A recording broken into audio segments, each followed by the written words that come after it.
قبل ما نفتحوا باب الكلام، تخيل معايا دوار بعيد ملفوف بالغمام، داير بالجبال والغابة. الليل فيه هادئ وسكون وأمان، ولكن ملي كيطلع القمر الغابة كتصحى وكتبدا حكاية العجب. في داك الدوار كانت عايشة بنت بسيطة، ما عندها لا قصر لا ذهب ولا خدم، ولكن كان عندها قلب ما كيتشراش بالمال، والصبر ما كيتكسرش دغيا. بنت غادي يبدل القدر حياتها كاملة بسبب عود صغير ما كانش باين فيه حتى شي حاجة متميزة. عود غادي يجرها لطريق ما عمرها كانت كتخيل تمشي فيه، غادي تعرف أسرار مخبية من سنين وتشوف أمور ما غاديش يصدقها حتى واحد إلا حكاتها ليه. والأغرب من هادشي كامل غادي تلقى راسها بين جوج اختيارات: إما تختار راحتها وتنقد راسها، وإما تضحي بكل شي باش تنقد الإنسان اللي كان أغلى ما عندها. ولكن شنو علاقة عود القماري بهذا الشي؟ وعلاش كان واحد العود صغير قادر يقلب حياة عائلة كاملة؟ ايوا يا سيادي، فتحوا لي قلوبكم قبل ودنيكم، راه الكلام اللي جاي يتقال بالميزان، حيت بعض الحكايات كتسمعها غير باش تدوز الوقت، وبعض الحكايات كتخلي شي حاجة منها تبقى ساكنة في القلب. وحكايتنا اليوم من هذا النوع، حكاية ياقوت بنت الحطاب وعود القماري. كان يا مكان زمان ما كان فيه لا كهرباء لا سيارات ولا بيبان مسدودة بالحديد. كان واحد الدوار صغير الناس فيه عايشين على قد الحال، اللي عنده أرض كيخدمها واللي ما عندوش كيقلب على شي صنعة، واللي كان فقير كيحمد الله على القليل اللي عنده. وفي آخر الدوار حتى الغابة كانت واحد الدار صغيرة بنية بالطين والحجر. في هذا الدار كان ساكن واحد الحطاب سميتو عمر مع مرتو خديجة وبنتهم ياقوت. عمر ما كانش راجل لاباس عليه، ولكن كان معروف في الدوار بالمعقول. كل نهار مع الفجر قبل ما يفيقوا الناس كان عمر كيشد الفاس ديالو يمشي نيشان الغابة، يدخل بين الشجر ويجمع الحطب اليابس ويرجع للسوق يبيعو. الفلوس اللي كان كيدخل كانت قليلة، ولكن كانت كافية باش يعيشوا. أما ياقوت فكانت بنت هادئة وحنينة وكتعاون امها في كل شي، وكانت عندها عادة غريبة شوية. في كل صباح كانت كتخرج قدام الدار كتفرست شوية ديال الخبز للطيور، وكان واحد الطير بيض كيجي كل مرة ويوقف بعيد شوية بحال الا كيتسناها. ياقوت كانت كتفرح بزاف ملي كتشوف هاد الطير، وما كانتش عارفة بلي داك الطير غادي يكون عنده دخل كبير في الحكاية اللي غادي تقلب حياتها. واحد النهار خرج عمر بحال العادة للغابة، ولكن داك النهار كان مختلف. الجو كان ساكت بشكل غريب، ما كان لا صوت ديال الطيور ولا حفيف قوي ديال الشجر، كل شي ساكت بحال الا الغابة كتسنى شي حاجة. عمر بقى كيمشي حتى دخل لبلاصة بعيدة عمرو وصل ليها. شوية وسط الشجر بان ليه واحد العود غريب، ما كانش كبير ولكن كان ناعم ولونه مايل للحمورة، فوقو نقوش دقيقة بحال نجوم صغار. عمر قرب منه ومد يدو باش يشدو، وفي ديك اللحظة سمع صوت جاي من وسط الغابة: خليه في بلاصتو، عمر تجمد، بقى كيشوف على اليمين وعلى اليسار، ما بان ليه حتى واحد. ورجع عاود كيشوف في العود، ومن بعد سمع نفس الصوت اللي ياخد العود القماري كيهز معاه السير ماشي ديالو. عمر حس بالحموت بورش عليه ورجع اللور، وما زاد قرب العود، حاول يرجع نفس الطريق اللي جا منه، ولكن الطريق تبدلات. الشجر اللي كان وراه رجع قدامه، والطريق اللي كانت قدامه اختفت. عمر بقى كيدور حتى بان قدامه راجل كبير في السن، لابس جلابيه خضراء وعنده عصا طويله. بقى ساكت شويه، ومن بعد رجع الطريق كيف كان. عمر خرج من الغابه وهو خايف، ولكن ما عاود حتى واحد على داك الشيء اللي وقع له. غير حاجه وحده بقات كترجع ليه في باله، هو داك العود القماري. دازت الايام وعمر حاول ينسى، ولكن في واحد الليله كانت خديجه ناعسه وياقوت حتى هي فراشها. وعمر جالس حدا الكانون شويه وهو يسمع صوت ديال الطير، صوت ماشي عادي. خرج لبرا، وفوق السطح كان داك الطير الابيض، نفس الطير اللي كانت ياقوت كتعطيه ياكل كل صباح. عمر بقى كيشوف فيه، والطير طار،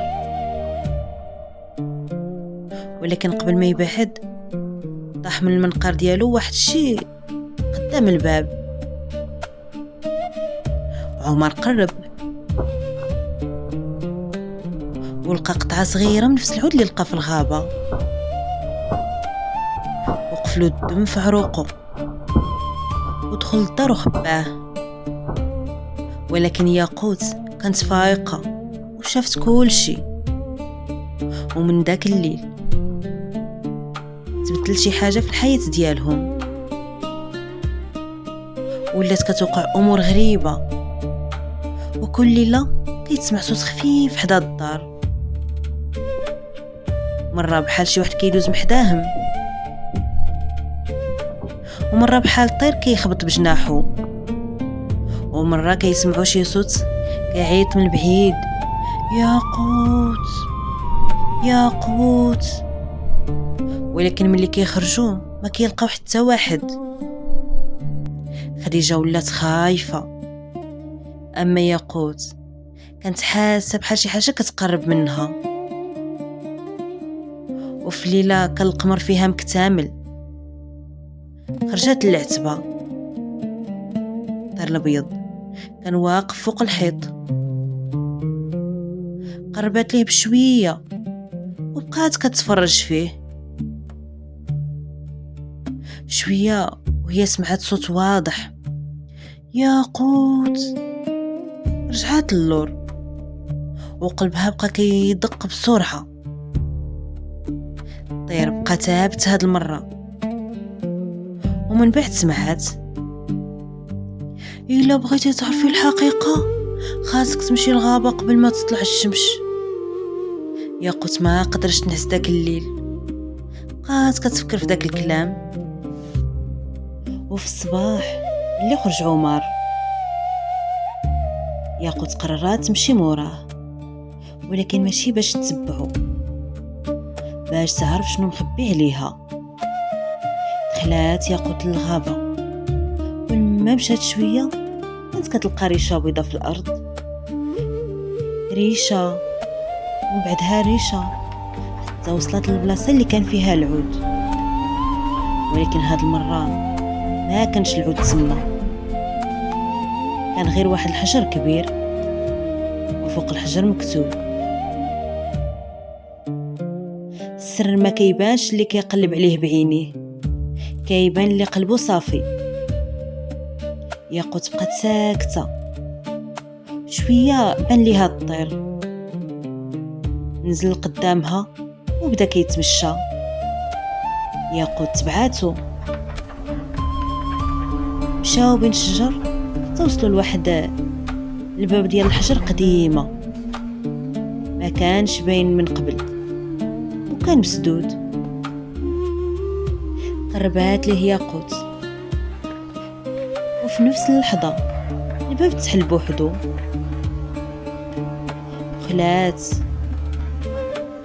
وهنا يا سيادي بدات الحكاية الحقيقية، حيت اللي كان مورا داك الباب ما كانتش غابة، كانت مدينة كاملة مخبية تحت الأرض.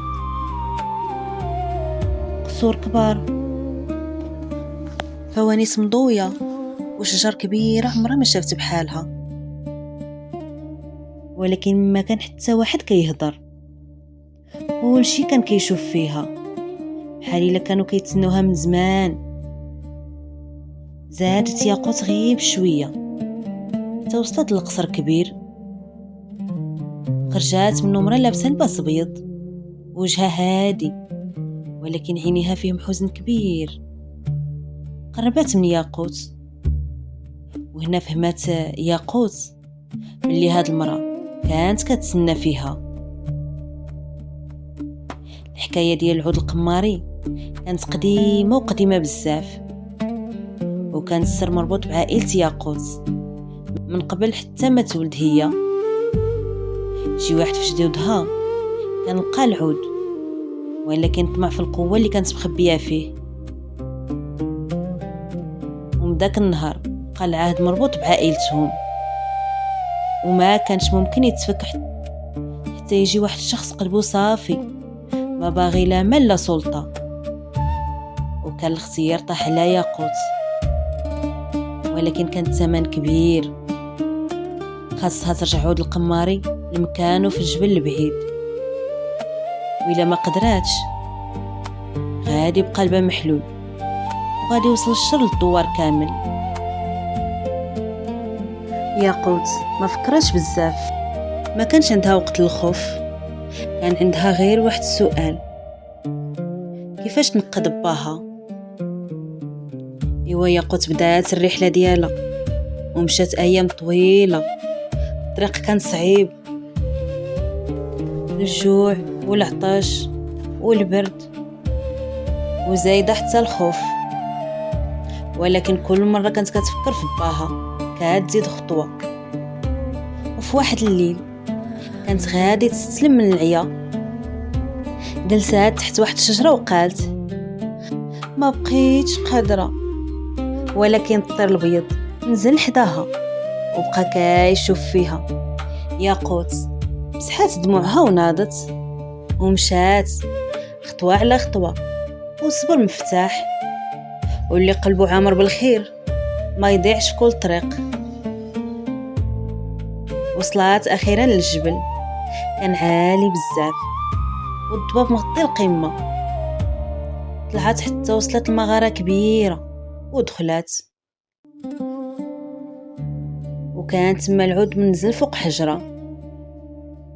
قربات ليه، ولكن قبل ما تمد يدها سمعت واحد الصوت قوي: الا خديتي العود تقدري تطلبي اي حاجه بغيتيها. ياقوت بقات ساكته، وبان قدامها الذهب والجواهر والقصور والحوايج الزوينه، وشافت حياتها كيفاش تقدر تولي وهي غنيه. ولكن من بعد تفكرات دارهم الصغيره، وتفكرات حتى باها، وتفكرات كيفاش كان كيرجع كل نهار عيان، ولكن كيدخل مبتسم باش ما يحسهمش بالفقر. مدات يدها للعود وقالت: ما بغيت لا ذهب ولا قصر. هنا اختفى كل شيء وبقى غير داك العود. ايوا هزاتو، وفي نفس اللحظه بدا الجبل كيتهز. الطير الابيض طار وجا فوق راسها، والضو عمر المغاره، ومن وسط هاد الضو بان داك الشيخ اللي شاف عمر في الغابة. هاد المرة فهمات ياقوت شكون هو. كان حارس حوت القماري، وكان آخر اختبار باقي لياقوت. خاصها تختار، إما تحتفظ بالعود وتولي عندها قوة والمال والجاه، وإما ترجعو وتفقد كل شي. ما تردداتش ياقوت، حطات العود فوق الحجر، وفي داك الوقت سدات المغارة واختفى الضو واختفى حتى الطير. وياقوت لقات راسها قدام دارهم. كان النهار بدا كيصبح. خديجة كانت كتعيط بسميتها، وعمر وقف حدا الباب. ملي شاف بنته هرب عندها وحضنها، ما احتاج حتى يسولها فين كانت عينيه كافين باش يعرف باللي بنته داس ماشي حاجه كبيره. ومن داك النهار ما بقاو كيسمعوا داك الصوت، وما بقاوش كيشوفوا حتى شي اثر حدا الدار. والطير البيض اختفى.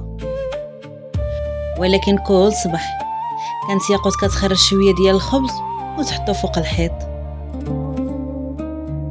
يمكن الطير ما بقاش كيبان، ولكن الخير اللي خلاه في القلب ديالها بقى. وعمر حتى هو بقى كيمشي للغابه، ولكن عمره ما قرب لداك المكان. كان عارف بلي بعض الاسرار احسن حاجه فيها هي تبقى اسرار. ودازت الايام ودازوا السنين، وكبرات ياقوت وبقات معروفه في الدوار بالطيبه والحكمه ديالها. وكل واحد كان كيسولها على السر ديالها كانت غير كتبتسم، حيت كانت عارفه بلي الانسان ما كيتقاش باللي عنده في يديه، كيتقاس باللي عنده في قلبه. وهنا سالات حكايه ياقوت بنت الحطاب، البنت اللي كانت تقدر تختار الذهب واختارت راحه قلبها، وكانت تقدر تختار حياه القصور واختارت تبقى حدا اهلها، وكانت تقدر تهرب من الخوف ولكن اختارت تواجهه. ويمكن اجمل حاجه تعلمناها من حكايتنا باللي الخير ما كيضيعش حتى الا تاخر، والقلب اللي ما فيهش طمع ربي كيعوضو بحاجه احسن من الذهب. اللي زرع الخير يحصد الخير، واللي صبر يلقى التيسير، واللي خلى قلبه نقي من الشر ربي يفتح ليه 1000 باب من الخير. وهنا نسدو باب الحكايه، وخليتكم على خير، ونتلاقاو في حجايه جديده ان شاء الله.